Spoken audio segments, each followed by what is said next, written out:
सगळ्यात महत्त्वाचे म्हणजे नस्य करावे. नस्य म्हणजे नाकामध्ये औषधी तेल किंवा तूप टाकणे. हे आयुर्वेदामधील एक पंचकर्म सांगितलेले आहे.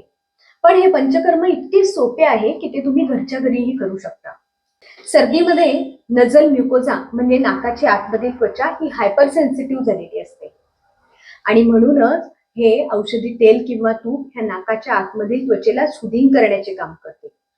नाकामधूनच ॲलर्जनची एंट्री होत असते. म्हणजे जसे धूळ आहे, धूर आहे, परागकण आहेत किंवा असा कोणताही घटक की ज्यामुळे सर्दी होत असते. तर ह्या प्रत्येक ॲलर्जनची एंट्री ही तुमच्या नाकामधून होत असते.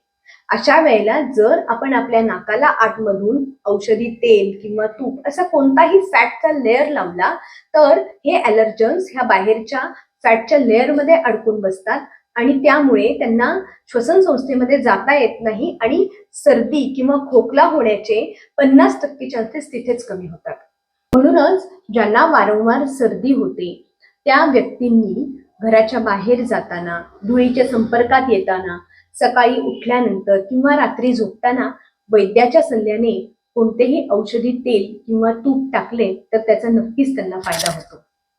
जर तुम्ही हे असे औषधी तेल किंवा तूप जर घेऊ शकला नाहीत तर अशा वेळेला तुमच्या घरात असलेले गाईचे साजूक तूप किंवा अगदी खोबरेल तेल सुद्धा चालते. पण ह्यामुळे तुमची सर्दी नक्कीच आटोक्यात येते. विशेषतः लहान मुलांना शाळेत जाताना हा प्रयोग नक्की करून बघा आणि मला कमेंटमध्ये कळवा.